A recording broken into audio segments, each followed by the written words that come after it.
Now that things have settled down from the 1.0 release of Ready or Not, the devs have started making new fixes and updates to the game. In this video, we will recap all the new changes and developments that have occurred since then. Starting off post 1.0 launch, everyone kind of felt pretty underwhelmed by the SWAT AI. Spoiler, that's gonna be a consistent theme here. They have these quirks to them where they are basically unable to handle smaller multitasking skills. For example, if you're holding an open door with a suspect weapon that's in front of you, the SWAT AI will attempt to pick it up. They will then reconsider as they don't want to get themselves flagged, so will end up in this looping behavior. Or they won't care at all and they'll just run in front of your gun anyway. They should instead figure out after the first failed attempt that they need to wait for a new condition to be met instead of trying to get their melon split open due to user frustration. Now, Void has said this has been fixed, but I mean, look at this. Put your hands up! Get on the ground now! Get on the ground now! Hands on your head! Do it now!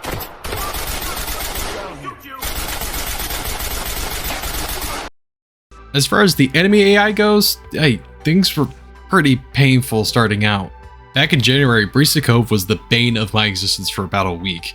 It seemed like the AI knew where I was at all times and would snapshot my dome as soon as it came peeking around a corner. That and the consistent wall hacking that took place was frustrating, to say the least. Void responded at the time by saying, "Our suspect AI intended to be able to shoot through walls? To a degree, yes. However, we are seeing instances where their estimation player tracking appears too precise or their proclivity for engaging through walls is perceived as too much." Yeah, appears too precise, huh? These dudes over here got the jinxie Cardiac, sensor deployed. Boop. Boop. Zach, the lead sound director and composer for Void, has made updates to the Quantum Sound Manager, the sound engine for the game, to make reverb and audible reflections more realistic. These sound really, really good. Zach has always been on top of his stuff, but this will allow for players to have just that little bit of extra immersion we all look for. The new DLC was announced and is planned for this spring, named Home Invasion. This update will be free for Supporter Edition players and does not have a price point set for Standard Edition players from what I've seen so far. There is also a second DLC planned for the summer of 2024 with no name announced at this time. Void has stated they plan to release the DLCs with free new weapons for the base game, new maps, and a single DLC player outfit. Seems like a pretty sweet setup, but again, I'm very curious to see how much the DLC will cost for Standard Edition players. I'll say it now, that price point will make or break a lot of people's decision to even get the game if they haven't already. Void has been working on getting voice lines synced to lip movement for AI, which will be a very welcome change to this telepathic communication we see now. Additionally, Void is working on some new character animations, including, I cannot believe we actually made it, and I'm not kidding here, after like 6 videos of me asking for it, we should be getting a taser animation where the AI will go down when hit with the probes. Now be honest, it looks kind of jank. That being said, I figure with Void watching a few more taser deployment body cam videos, they'll get it right. Plus, this is just a teaser. They say that they have at least 5 more animations in stock ready to go. So, after my almost 450 hours in the game, as always, I have a few suggestions I think should make their way into the game in the upcoming updates.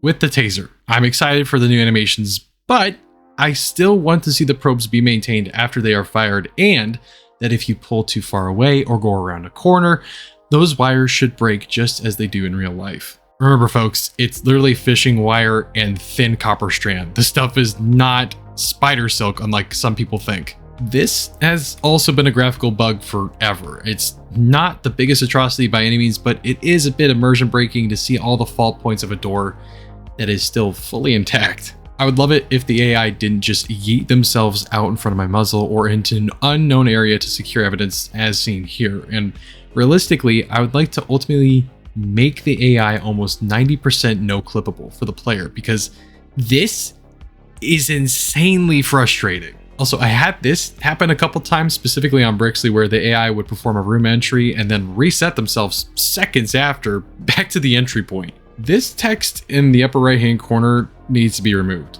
It ruins footage in my opinion and doesn't make sense to keep in there for a 1.0 build of the game. Put it in the menu options at least. All right, last one is a bit of a nitpick, but the SWAT AI should not be backlighting the player. If they want to use their lights to illuminate specific areas, that's fine, but to shine their lights in a manner that makes the player a perfect silhouette is a bit annoying. So yeah, that's basically it. Not much to talk about, and yeah, I get it. Ready or Not is supposedly in a 1.0 state, so the game is technically finished, but it doesn't feel that way.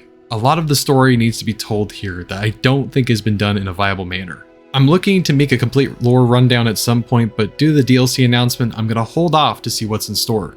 Additionally, a lot of bugs and jankiness is still in the game. It's definitely better than it was at the 1.0 launch, but I think there's a lot of work still left to be done. And quick side note here, sorry for the lack of videos as of late. I've been working overtime with my job, school, trying to have a stable social life, being married. A lot of stuff's been going on, but there is a lot more content on its way soon, my friends. Thank you all so much for 15K.